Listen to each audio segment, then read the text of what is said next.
Interessante, meus amados.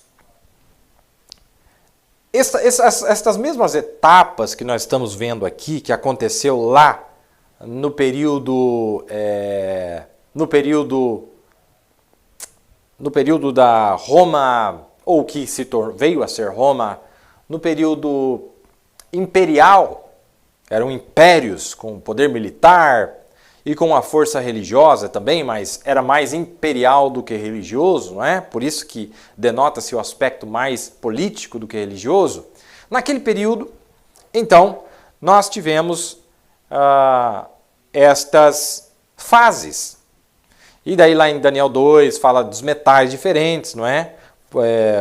Fala do ouro, do bronze, da prata e do ferro, não é? Fala daqueles 4 materiais.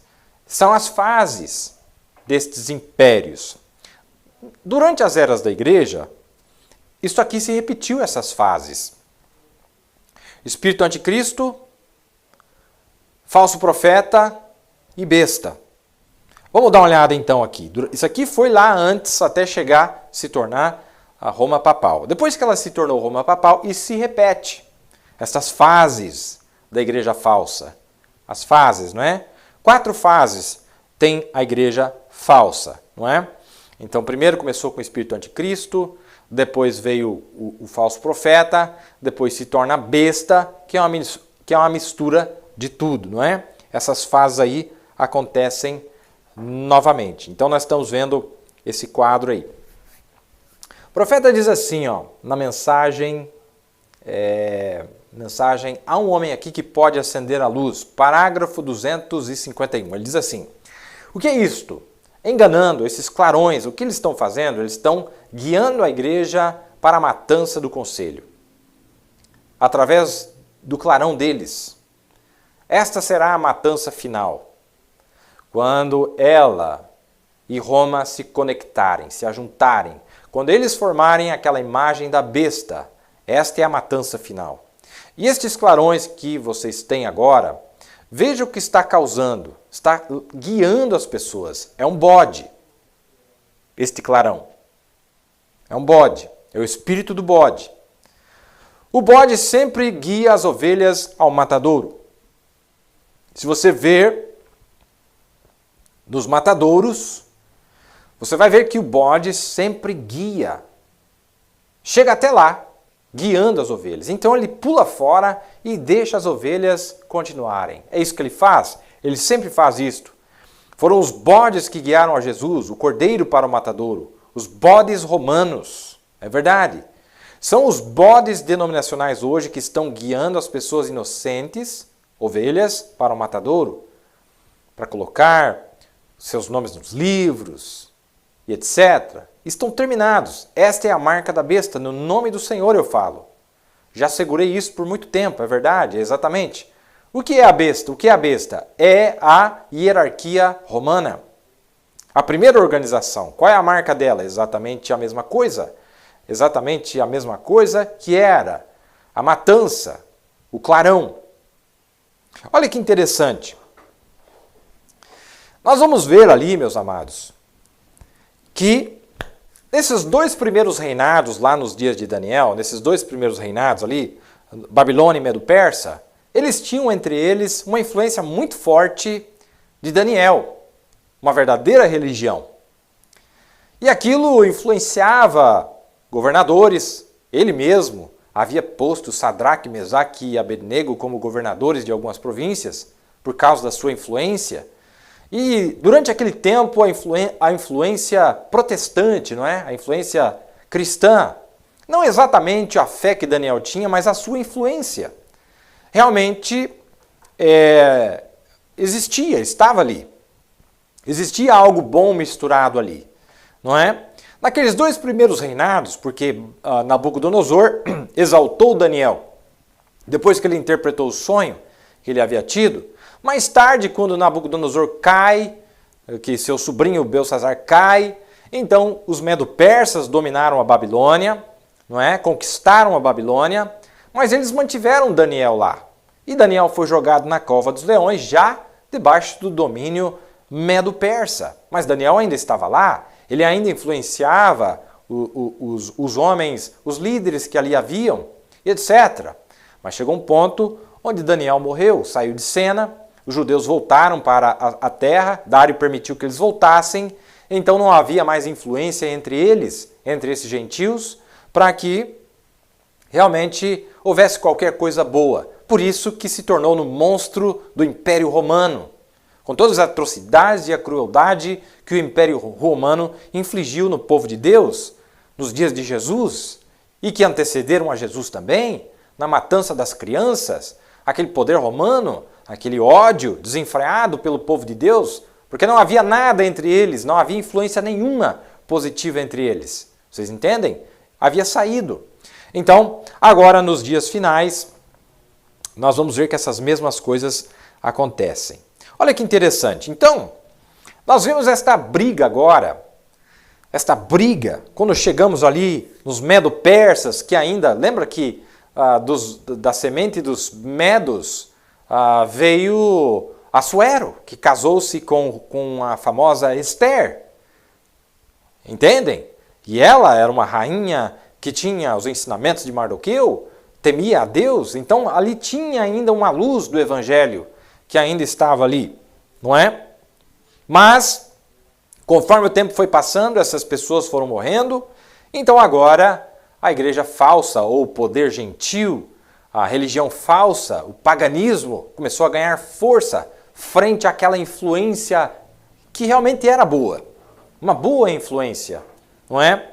E realmente ele começa a ganhar força, e o capítulo 8 de Daniel mostra lá no princípio como que essa força romana, este bode, esse espírito romano que já estava desde Nabucodonosor vindo de uma maneira anticristo, depois falso profeta, e depois até se tornar naquela besta, não é? Encarnada naqueles 7 imperadores malvados, Nero e etc., que trouxeram tanta dor, tanta matança para o povo de Deus, finalmente chegou naquele ponto, não é? Então nós vamos ver essa luta entre esses dois poderes. E o que eu quero dizer para vocês nesta noite, meus amados, é que este carneiro de 2 chifres, que também lá representava uma influência boa, não é? Ainda não era perfeita. Não era perfeita. Tanto é que não pôde subsistir ao bode.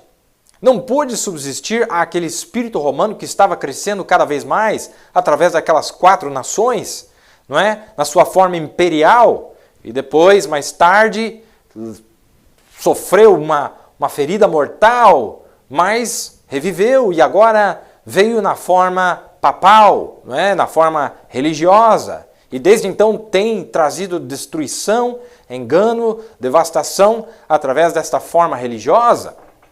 Mas ela também teve seus estágios. Começou lá com a doutrina dos nicolaítas e veio vindo, como o profeta descreveu nas eras para nós, repetindo agora na sua forma papal aquilo que ela havia passado na sua forma imperial. Não é verdade? Mas como nós sabemos que é uma repetição no começo da dispensação gentia e no final da dispensação gentia, então vale a pena dar uma olhada aqui. Se nós entendermos o que aconteceu aqui, nós vamos entender o que acontece aqui. Então lá, nós vimos esta briga, irmãos. Esta briga entre esses dois poderes. E olha, Daniel era um verdadeiro político. Não no sentido pejorativo da palavra, mas ele tinha a política de Deus, como governar com justiça, com equidade, não é? Com temperança, com graça, com misericórdia. E também como ser firme na justiça, no juízo de Deus, não é? Ele ensinou tudo isso até para aqueles reinos que não conheciam a Deus lá no princípio. Daniel, este grande profeta. Mas como eu disse, como eles foram saindo de cena, esses grandes heróis foram morrendo, voltaram para a terra, que foi permitido justamente por Dário, voltar, reconstruir o templo. Esdras e Neemias reconstroem o templo lá. Então agora a influência judia sobre o império gentil não mais exercia tanta força, não mais exercia tanta pressão, não é? Num bom sentido. E agora eles começam a ganhar força desenfreadamente. Então agora, aquilo que havia restado entre os medo-persas, aquela influência positiva que havia restado, aquela influência de Deus, ainda que não fosse algo perfeito, não é? Mas era uma boa influência, começou a tentar fazer frente contra aquele paganismo, contra aquelas coisas horrorosas, aquelas formas de governo, não é? Injustas, mas não conseguiu. Não conseguiu. E nós vamos ver que essas duas influências começaram a batalhar, começaram a degladiar-se entre elas, e nós vamos ver que, infelizmente, naqueles dias, quem ganhou, quem levou a melhor, como nós dizemos, foi realmente o espírito falso. Foi o espírito anticristo que realmente se sobressaiu. E nós vamos ver que este bode com aquele longo chifre, que veio contra aquele carneiro com 2 chifres, ele não era páreo para fazer frente àquele espírito.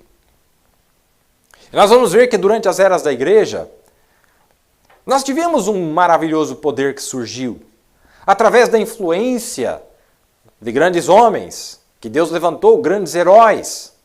E eles vieram com o que nós chamamos da reforma, e eles surgiram com aquilo, liberdade de religião e liberdade civil, liberdade de ter leis justas, uma política justa, democracia, direito de escolha. E eles veio Lutero debaixo dessa influência, veio John Wesley debaixo dessa influência, vieram os pentecostais debaixo dessa influência. Mas, irmãos, aquele bode romano, ele não ficou quieto. E olha, ele era mais velho, ele tinha mais anos de experiência, ele tinha mais maturidade do que aquele carneiro que tinha nascido fazia pouco tempo, lá pelo ano de 1520. E aquele carneirinho, com seus 2 chifres, tentava fazer frente contra esse bode peludo, horroroso, sobrenatural, essa unção religiosa do paganismo, da influência negativa, e eles tentaram fazer frente. E eles eram corajosos, e esse carneiro não se esquivou, não se evadiu da batalha. Quando ele viu que o bode lhe atacava, ele tomou distância e ele foi para cima do bode. E ele veio com todas as forças que ele tinha. E você sabe que esses animais, eles batem de cabeça. É revelação, cabeça com cabeça. A revelação contra a revelação.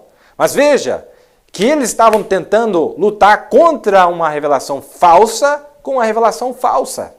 Eles ainda tinham o batismo trinitário, em nome do Pai, do Filho e do Espírito Santo. Eles ainda tinham as suas interpretações, ainda tinham seus dogmas, seus credos, influenciados por aquele próprio bode, misturados com aquilo que eles tinham. E eles tentaram fazer frente, e eles tomaram distância e vieram, mas qual foi o fim? O fim foi o seguinte, meus amados, foi que o carneiro foi morto, o carneiro foi destruído, o protestantismo não existe mais. O protestantismo, que iniciou-se em 1520, foi morto. Ele não existe mais. Ele foi conquistado pelo bode e ninguém percebeu. Este bode conquistou as igrejas protestantes. Esta falsa religião romana conseguiu conquistar esta religião protestante. Assim como nós vimos que lá também estas duas influências tentaram degladiar. Mas quem perdeu foi justamente aquela boa influência, justiça, equidade, direito do voto, um país melhor, leis mais justas, saúde para todos, lei para todos, punição, para que não houvesse impunidade, exemplos, moral, costumes, sadios. Mas tudo isso se foi.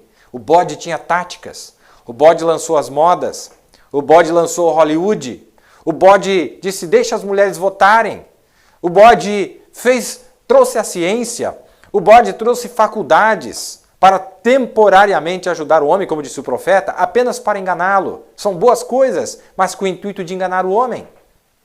O bode fez tudo isto, não é? Esse espírito fez tudo isso para enganar. A invasão do protestantismo, não é? Esse espírito romano invadiu o protestantismo, as igrejas protestantes ao redor dos 4 cantos da terra, E infelizmente ele já morreu. Esse carneiro morreu. Esse carneiro não existe mais. É o fim dele. Ele foi conquistado. Mas ele fez uma coisa boa. Ele feriu o bode. O resultado desta peleja foi que a Igreja Romana perdeu o seu domínio exclusivo e absoluto quando aquele único chifre foi quebrado e agora no bode apareceu 4 chifres. Apareceu 4 chifres, não é? E aí nós vamos ver, meus amados, que de uma igreja que existia, que governava toda a terra, que influenciava toda, se assentava sobre as águas, agora ela teve que dividir o domínio com suas filhas. 3 filhas ela teve. E todas as demais igrejas, irmão, todas as igrejas protestantes do mundo hoje vieram dessas 4 igrejas. Ah, você vê as placas diferentes? Ó, irmão, é a ramificação de apenas 4 igrejas. Ou é católica, ou é uma ramificação da católica, ou é uma ramificação da luterana, ou é uma ramificação da metodista, ou uma ramificação da pentecostal. Aos olhos de Deus, são 4 que tem ali. E claro, foram gerando mais filhas e mais filhas e mais filhas e mais filhas e mais filhas, mas são 4 igrejas, 4 poderes. Mas infelizmente, a Bíblia está mostrando para nós que o poder, a influência é a mesma. É o bode romano. É a doutrina romana. É o batismo romano do Concílio de Nicéia do ano 325. É a mesma influência. É o mesmo espírito. São as mesmas táticas, a mesma estratégia, os mesmos costumes, o mesmo estilo de vida, mesma igreja morna, sem sinais, sem maravilhas, escriturísticos, claro, de acordo com que esses sinais seguirão aqueles que creem, segundo o que está escrito na Bíblia. 4 igrejas surgiram. E olha que